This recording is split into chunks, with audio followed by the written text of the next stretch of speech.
నమస్కారం. సిక్కాలో హృదయ స్పందన న్యూస్కి స్వాగతం. నేను మీ సంతోష్. ముందుగా ఈనాటి వార్తల్లోని వివరాలు ఇలా ఉన్నాయి. అభివృద్ధి చూసి మాట్లాడాలని ప్రతిపక్షాలకు రెవెన్యూ శాఖ మంత్రి ధర్మాన ప్రసాదరావు హితవు పలికారు. శ్రీకాకుళం నియోజకవర్గంలోని శ్రీపురం పంచాయతీలో 80 లక్షల రూపాయల వ్యయంతో కొత్తగా నిర్మించిన గ్రామ సచివాలయం, రైతు భరోసా కేంద్రం, విలేజ్ క్లినిక్లను రెవెన్యూ శాఖ మంత్రి ధర్మాన ప్రసాదరావు ఆదివారం లాంఛనంగా ప్రారంభించారు.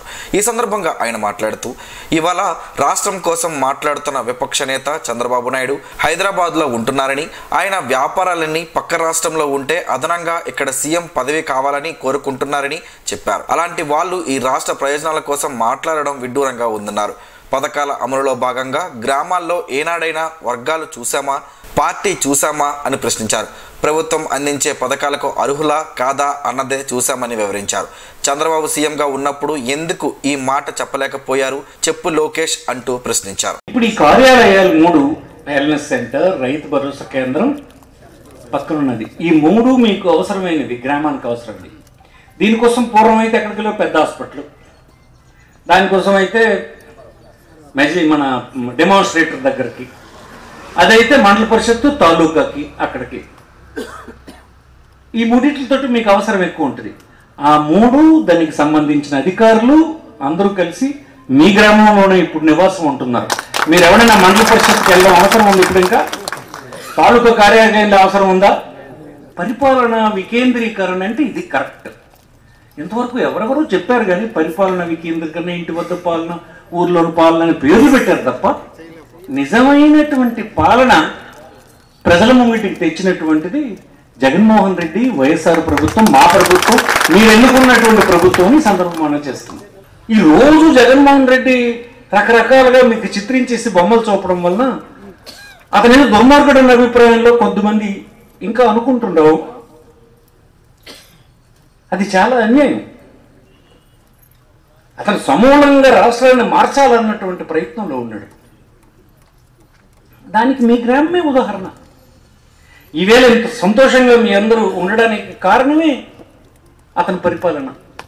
ఈ కార్యక్రమంలో డీసీఎంఎస్ చైర్మన్ గుండి కృష్ణమూర్తి, జిల్లా రైతు విభాగం అధ్యక్షులు అంబటి శ్రీనివాసరావు, ఎంపీపీ అంబటి నిర్మల, జడ్పీటీసీ రొప్ప దివ్య, ఏఎంసీ చైర్మన్ మొక్కల తాతబాబు తదితరులు పాల్గొన్నారు. ప్రత్యక్ష దైవం, ఆరోగ్య ప్రదాత శ్రీ సూర్యనారాయణ స్వామి వారిని ఆదివారం ఉదయం విశాఖపట్నంకు చెందిన బి వెంకట వ్యాస నగేష్ దంపతులు కుటుంబ సమేతంగా దర్శించుకున్నారు. స్వామివారిని దర్శించుకుని తదుపరి శాశ్వత అన్నదాన పథకం నిమిత్తం 1,116 రూపాయలు ఈవోకి అందజేశారు. తదుపరి వారికి ఆలయ అర్చకులు వేద మంత్రాలతో ఆశీర్వదించారు. వారికి శ్రీ స్వామివారి ప్రసాదాలను ఆలయ ఈవో డిఎల్వి రమేష్ బాబు అందజేశారు. ఈ రోజు స్వామివారికి భక్తులకు నుంచి వివిధ రూపాల్లో వచ్చిన ఆదాయ వివరాలను ఒక ప్రకటనలో తెలిపారు. టికెట్ల రూపేణా 2,05,200 రూపాయలు రాగా, పూజలు విరాళాల రూపంలో 1,33,521 రూపాయలు, ప్రసాదాల రూపంలో 2,25,000 రూపాయలు ఆదాయం వచ్చిందని ఆలయ ఈవో డిఎల్వి రమేష్ బాబు పేర్కొన్నారు. ప్రపంచంలోనే ఆర్థికంగా బలమైన దేశంగా భారత్ను రూపొందించడంలో మాజీ ప్రధాని స్వర్గీయ పివి నరసింహారావు తన చివరి శ్వాస వరకు శ్రమించారని మాజీ డిప్యూటీ సీఎం ధర్మాన కృష్ణదాస్ అన్నారు. పివి నరసింహారావుకు దేశ అత్యున్నత పురస్కారం భారతరత్న ప్రకటించడం పట్ల ఆదివారం విడుదల చేసిన ప్రకటనలో ఆయన హర్షం వ్యక్తం చేశారు. పివి వేసిన ఆర్థిక సంస్కరణల పునాదుల ఫలంగానే నేడు భారతదేశం ప్రపంచంలోనే ఆర్థికంగా 4వ బలవంతమైన దేశంగా రూపుదిద్దుకుందన్నారు. గొప్ప రాజనీతిజ్ఞుడు, బహుభాషా కోవిదుడు స్వర్గీయ పివి నరసింహారావు గారికి భారతరత్న దక్కడం తెలుగు ప్రజలందరికీ గర్వకారణంగా ఉందని భావిస్తున్నామని అన్నారు. పుస్తకాలను చదివే అలవాటును యువత పెంపొందించుకోవాలని ఎస్పీ జిఆర్ రాధిక పిలుపునిచ్చారు. శ్రీకాకుళం జిల్లా లావేరు మండలం బుడుమూరు గ్రామంలో బుడుమూరు యూత్ అసోసియేషన్ వారి ఆధ్వర్యంలో ఏర్పాటు చేసిన గ్రంథాలయంను ముఖ్య అతిథిగా హాజరైన జిల్లా ఎస్పీ జిఆర్ రాధిక ప్రారంభించారు. ఈ సందర్భంగా ఎస్పీ మాట్లాడుతూ, యువత దేశానికి వెన్నెముక లాంటి వారని, గ్రంథాలయంలో అందుబాటులో ఉన్న ప్రతి పుస్తకాన్ని పఠించి విజ్ఞానాన్ని పెంపొందించుకోవాలని సూచించారు. యువత చెడు వ్యసనాలకు దూరంగా ఉండడానికి ఇదో మంచి అవకాశం అని పేర్కొన్నారు. యువత అందరూ ఈ అవకాశాన్ని సద్వినియోగం చేసుకుని మంచి విజ్ఞానాన్ని సంపాదించి మన దేశానికి పేరు ప్రఖ్యాతులు తీసుకురావాలని ఆకాంక్షించారు. రిజర్వ్ బ్యాంక్ మరోమారు పసిడి బాండ్లను జారీ చేయనుంది. ఫిబ్రవరి 12వ తేదీ నుంచి 16వ తేదీ వరకు 5 రోజుల పాటు సబ్స్క్రిప్షన్ అందుబాటులో ఉంటుందని ఆర్బీఐ వెల్లడించింది. 1 గ్రామ్ ధరను 6,263గా నిర్ణయించినట్లు పేర్కొంది. ప్రస్తుత ఆర్థిక సంవత్సరం 2023-24లో ఇప్పటి వరకు జూన్, సెప్టెంబర్, డిసెంబర్లో 3 విడతలుగా బాండ్లను జారీ చేశారు. 4వ విడతలో ఆన్లైన్లో కొనుగోలు చేసే వారికి గ్రాముకు 50 రూపాయల డిస్కౌంట్ ఇస్తున్నామని అన్నారు. దీంతో ఒక్కో గ్రాము 6,213 రూపాయలకు లభించింది. కనీసం 1 గ్రాము 1 యూనిట్ కింద కొనుగోలు చేయాల్సి ఉంటుంది. ఈ బాండ్ పీరియడ్ 8 ఏళ్లు ముగిసిన తర్వాత అప్పటి ధరను చెల్లిస్తారు. 5 ఏళ్ల తర్వాత కావాలంటే వైదొలగడానికి వీలుంది. అన్ని బ్యాంకులు, తపాలా శాఖ, స్టాక్ ఎక్స్చేంజ్లు, ఆర్బీఐ సహా పలు సంస్థల్లో పసిడి బాండ్లను కొనుగోలు చేయడానికి వీలుంది. ప్రత్యక్ష దైవం ఆరోగ్య ప్రదాత శ్రీ సూర్యనారాయణ స్వామివారి దేవస్థానంలో ఆదివారం సాయంత్రం ధర్మపదం కార్యక్రమం జరిగింది. ఈ కార్యక్రమంలో భాగంగా ఆలయ మండపంలో శ్రీకాకుళం జిల్లా బాదుర్లపేట గ్రామానికి చెందిన త్రినాథ భజన బృందం సభ్యులు నిర్వహించిన భక్తి పాటల భజన కార్యక్రమం అందరినీ మెప్పించింది. పాల్గొన్న భక్తులంతా భక్తి పాటల భజన కార్యక్రమంతో పరవశించిపోయారు. ఆలయ ఈవో డిఎల్వి రమేష్ బాబు, ఆలయ ప్రధాన అర్చకులు ఇప్పిలి శంకర్ శర్మలు భజన బృందం సభ్యులను కొనియాడారు.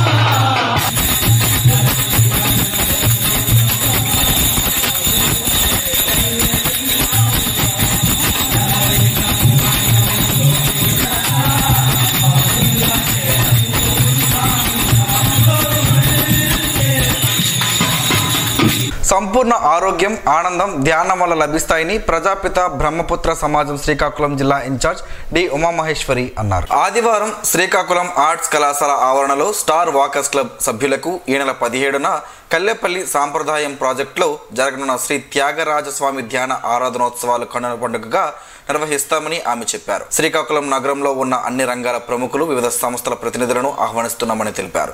ప్రతి ఒక్కరూ సేవా మార్గాన్ని అనుసరించడం వల్ల ఎంతో ఆనందం కలుగుతుందన్నారు. శ్రీ త్యాగరాజ స్వామి వారి కీర్తనలు వినడం వల్ల మనసుకు ఎంతో ఆనందం కలుగుతుందని, ఆహ్లాదం లభిస్తుందని ఆమె చెప్పారు. ముందుగా ఆరోగ్య భారత్ ఆవిష్కరణలో నడక సంఘాలు చేస్తున్న కృషి వెలకట్టలేనివని అన్నారు. యాంత్రిక జీవితంలో ప్రతి ఒక్కరూ ధ్యానం ద్వారా సంపూర్ణ ఆరోగ్యం పొందవచ్చని తెలిపారు. ఈ కార్యక్రమంలో స్టార్ వాకర్స్ క్లబ్ ప్రతినిధులు G Indiraprasad, PG Gupta, Sasapu Joginaidu, RV Prasad, G Lakshmi, Vasanthi, Mallibabu, doctor GN Rao తదితరులు పాల్గొన్నారు. రానున్న వేసవిలో జిల్లాలో తాగునీటి కొరత లేకుండా ముందస్తు చర్యలు చేపట్టాలని సంబంధిత అధికారులను జిల్లా పరిషత్ చైర్పర్సన్ పిరియా విజయ ఆదేశించారు. జడ్పీ సమావేశ మందిరంలో ఆమె అధ్యక్షతన శనివారం స్థాయి సంఘ సమావేశాలు నిర్వహించారు. ఈ సమావేశాల్లో గ్రామీణ నీటి సరఫరా విభాగంపై చర్చించారు. ఈ సందర్భంగా మాట్లాడుతూ రానున్న వేసవి కారణంగా ప్రజలకు ఎటువంటి తాగునీటి ఇబ్బందులు కలగకుండా ముందస్తు ప్రణాళికలు సిద్ధం చేయాలని ఆదేశించారు. ఇటీవల ముఖ్యమంత్రి వైఎస్ జగన్మోహన్ రెడ్డి ప్రారంభించిన ఉద్దానం ప్రాజెక్టు పరిధిలో అందిస్తున్న తాగునీరు నిరాటంకంగా సరఫరా చేయాలన్నారు. విద్యాశాఖను సమీక్షిస్తూ జిల్లాలో నాడు నేడు కింద పాఠశాలల రూపురేఖలు మార్చివేసిందన్నారు. ప్రతి పాఠశాలలో న్యూ కార్పొరేట్ పాఠశాలకు దీటుగా ఫర్నిచర్, ఇతర ఎన్నో మౌలిక సదుపాయాలు ఏర్పాటు చేశామని అన్నారు. రాత్రి వేళల్లో వాటిని సంరక్షించాల్సిన బాధ్యతను దృష్టిలో ఉంచుకొని పాఠశాలల్లో వాచ్మ్యాన్లను నియమించేందుకు ప్రతిపాదనలు పంపాలని సూచించారు. 6వ స్థాయి సంఘ సమావేశానికి అధ్యక్షత వహించిన సిరిపురపు జగన్మోహన్ రావు ఎస్సీ కార్పొరేషన్, సాంఘిక సంక్షేమం, బీసీ సంక్షేమం, బీసీ కార్పొరేషన్, వికలాంగులు, నెట్ క్యాప్ తదితర శాఖల ప్రగతిని సమీక్షించారు. సమావేశాల్లో ZP CEO Venkateswararao, deputy CEO R Venkataraman, ఇతర శాఖల అధికారులు పాల్గొన్నారు. రాష్ట్రంలో వైసీపీ పాలనలో జరుగుతున్న అభివృద్ధిపై నారా లోకేష్ చర్చకు సిద్ధమా అంటూ పశుసంవర్ధక శాఖ మంత్రి డాక్టర్ సీదిరి అప్పలరాజు సవాల్ విసిరారు. 45 లక్షల రూపాయల వ్యయంతో నిర్మించిన పల్లి ఊరు సచివాలయం భవనాలను శనివారం ప్రారంభించారు. అనంతరం సర్పంచ్ మామిడి భాస్కర్ రావు అధ్యక్షతన బహిరంగ సభ నిర్వహించారు. ఈ సందర్భంగా మాట్లాడుతూ తిత్లీ తుఫాను సమయంలో నియోజకవర్గంలో చంద్రబాబు తిష్టవేసి దత్తత తీసుకుంటామని చెప్పారు. ఇదే దత్తత తీసుకోవడమా అని ప్రశ్నించారు. టీడీపీ ప్రభుత్వంలో నియోజకవర్గానికి చేసిన ఒక్క అభివృద్ధి చెప్పగలరా అని ప్రశ్నించారు. శంకరావం పేరుతో నియోజకవర్గంలో పర్యటిస్తున్న లోకేష్ పలాసలో సీఎం జగన్మోహన్ రెడ్డి ప్రారంభించిన కిడ్నీ రీసెర్చ్ ఆసుపత్రి వద్ద ఆగి చూస్తే మా అభివృద్ధి కనిపిస్తుందని అన్నారు. 700 కోట్లతో ఇంటింటికి తాగునీరు అందించే శుద్ధి జల ప్రాజెక్టు చూస్తే మా అభివృద్ధి ఏమిటో తెలుస్తుందని అన్నారు. కార్యక్రమంలో ఎంపీపీ ప్రతినిధి Upparapalli Udar Kumar, ZP vice chairperson Palana Srinivas, PSCS chairman Duvvada Madhukeswararao, vice MPP Vankaraju, MPTC Upendra పాల్గొన్నారు. తండేవలస జిల్లా పోలీస్ శిక్షణా కేంద్రంలో ఆదివారం పోలీస్ అధికారులు పోలీస్ ఎన్నికలలో నిర్వర్తించే విధులు, ఎన్నికల నియమావళి అంశాలపై శిక్షణా కార్యక్రమం జరిగింది. ఈ శిక్షణా కార్యక్రమాలు 3 రోజుల పాటు జరగనున్నాయి. ఆదివారం శ్రీకాకుళం, సోమవారం టెక్కలి, మంగళవారం కాశీబుగ్గ సబ్ డివిజన్ పరిధిలోని పోలీస్ అధికారులకు శిక్షణా కార్యక్రమాలు ఉంటాయి. ఆదివారం జరిగిన శిక్షణా కార్యక్రమంలో పాల్గొన్న ఎస్పీ మాట్లాడుతూ ఎన్నికల ముందు తరువాత అధికారులు ఎలాంటి జాగ్రత్తలు తీసుకోవాలి, ఎన్నికల నియమాలను ఉల్లంఘించిన వారి పట్ల కేసులు నమోదు చేసినప్పుడు ఎటువంటి జాగ్రత్తలు తీసుకోవాలి అనే విషయాలపై అధికారులకు అవగాహన కల్పించారు. మోడల్ కోడ్ ఆఫ్ కండక్టర్ ప్రకారం విధులు నిర్వహించడంపై అధికారులకు పలు సూచనలు చేశారు. సమస్యాత్మక, అతి సమస్యాత్మక గ్రామాలపై ప్రత్యేక నిఘా ఉంచి ఎప్పటికప్పుడు గ్రామాలను సందర్శించి గ్రామాల్లో పరిస్థితులను అధికారులకు సమాచారం అందించాలని ఎస్పీ సూచించారు. సరిహద్దు తనిఖీ కేంద్రాల వద్ద సిబ్బంది అప్రమత్తంగా ఉండాలని, వాహనాలను క్షుణ్ణంగా పరిశీలించి అక్రమ రవాణాను అరికట్టేందుకు పటిష్టమైన చర్యలు తీసుకోవాలని అధికారులను ఆదేశించారు. అక్రమ రవాణాను జరిగే మద్యం, నగదుపై దృష్టి కేంద్రీకరించి ప్రాపర్టీ స్వాధీనంలో నిబంధనల మేరకు జాగ్రత్తలు పాటించాలన్నారు. ఈ శిక్షణ కార్యక్రమంలో Srikakulam town DSP Vaishruti, DPTC DSP Vijay Kumar, Srikakulam rural CI L Sanyas Naidu, DPTC Nirmala తదితరులు పాల్గొన్నారు. నగరంలోని స్థానిక బాపూజీ కళామందిర్ ప్రాంగణంలో ఆదివారం ప్రముఖ గాన గంధర్వుడు ఘంటసాల వెంకటేశ్వరరావు 50వ వర్ధంతి కార్యక్రమం ఘంటసాల అభిమానుల ఆధ్వర్యంలో జరిగింది. ఈ కార్యక్రమంలో ఘంటసాల పాటలను అభిమానులు పాల్గొని ఘంటసాల వెంకటేశ్వరరావు విగ్రహానికి పూలమాలలు వేసి నివాళులర్పించారు. అనంతరం అభిమానులు మాట్లాడుతూ ఘంటసాల వెంకటేశ్వరరావు తెలుగు జాతిలో పుట్టడం మనకెంతో గర్వకారణమన్నారు. ఆయన తెలుగువాడు అవ్వడం మనం చేసుకున్న పుణ్యమని కొనియాడారు. అలాగే ఆయన పాడిన పాటలు అమృత తుల్యమైనవని, నాటి తరం నుంచి నేటి తరం వరకు అందరూ ఘంటసాల వెంకటేశ్వరరావు పాడిన పాటల మాధుర్యాన్ని ఆస్వాదిస్తున్నారని తెలిపారు. కార్యక్రమంలో ఘంటసాల సీనియర్ గాయకులు కేఎల్ఎన్ మూర్తి, ఎంవి కామేశ్వరరావు, మార్గదర్శి శ్రీను, దివిలి హేమసుందర్, కంచరాన అప్పారావు, పోలారావు, సోడవరం ఈశ్వరరావు తదితరులు పాల్గొన్నారు. ఎచ్చర్ల నియోజకవర్గంలోని పలు గ్రామాల్లో కాంగ్రెస్ పార్టీ నాయకులు మజ్జి మురళీమోహన్ స్థానిక నాయకులతో కలిసి పర్యటించారు. ఈ సందర్భంగా స్థానికులతో ఆయన మమేకం అయ్యారు. కాంగ్రెస్ పార్టీ అధికారంలోకి వస్తే చేయనున్న సంక్షేమ అభివృద్ధి కార్యక్రమాల గురించి గ్రామస్తులకు వివరించారు. ముఖ్యంగా ఆంధ్రప్రదేశ్ అభివృద్ధికి, యువతకు భరోసా కల్పించేందుకు అవసరమయ్యే ప్రత్యేక హోదా కాంగ్రెస్తోనే సాధ్యమన్నారు. జాతీయ పార్టీ అయిన కాంగ్రెస్తోనే రాష్ట్ర అభివృద్ధి జరుగుతుందని వివరించారు. పోలవరం ప్రాజెక్టు పూర్తి చేయడం, అలాగే విశాఖ ఉక్కు, రైతులకు రుణమాఫీ ఇవన్నీ కాంగ్రెస్ పార్టీ అధికారంలోకి వస్తే చేయగలదని తెలిపారు. కార్యక్రమంలో స్థానిక కాంగ్రెస్ పార్టీ నాయకులు, గ్రామస్తులు, అభిమానులు పాల్గొన్నారు. బూడిద గుమ్మడికాయలో పలు ఆరోగ్య ప్రయోజనాలు ఉన్నాయని ఆరోగ్య నిపుణులు చెబుతున్నారు. ఆ వివరాలేంటో ఈరోజు ప్రసారం అయ్యే ఆరోగ్యమే మహాభాగ్యంలో తెలుసుకుందాం.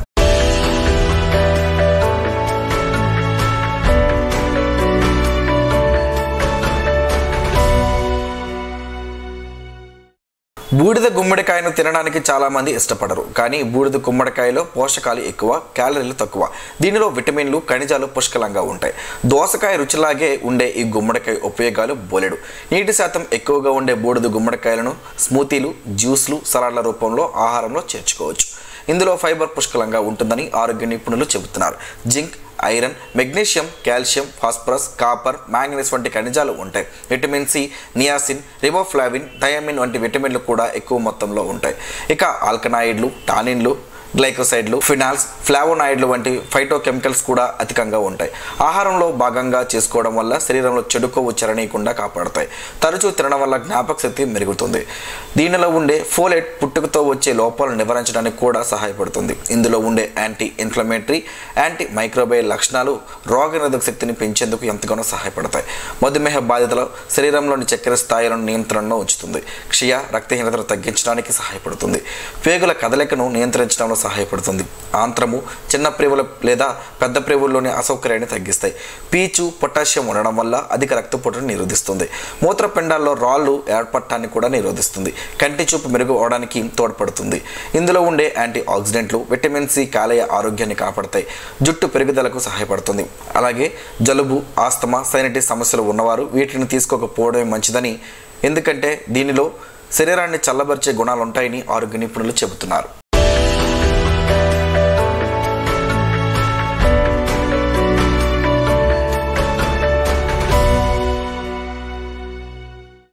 ఈరోజు వార్తల్లో ఒక మంచి మాటను విందాం, ఆచరిద్దాం. సమాజ శ్రేయస్సును కాంక్షించే మహనీయుల సూక్తుల్లోంచి ఈరోజు. జీవనం గమనం గమ్యం. ఋషి చింతన. కృతజ్ఞతే బీదవారి చెల్లింపు, దయ గొప్పవారి మళ్లింపు.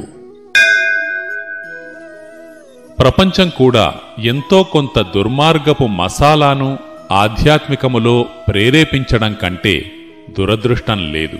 ఓం శ్రీ గాయత్ర్యై నమః. స్పందన ప్రేక్షకుల కోసం స్పందన న్యూస్ని ఇప్పుడు యూట్యూబ్లో అందుబాటులో ఉంచడమైంది. SDV స్పేస్ స్పందన అని టైప్ చేసి వీక్షకులు తమ అనుకూలమైన సమయంలో న్యూస్ని వీక్షించగలరు. ఈ వార్తలు ఇంతటితో సమాప్తం. మరలా ప్రసారం అయ్యే స్పందన న్యూస్లో కలుసుకుందాం. అంతవరకు సెలవు. నమస్కారం. మీ మాటే మా బాట.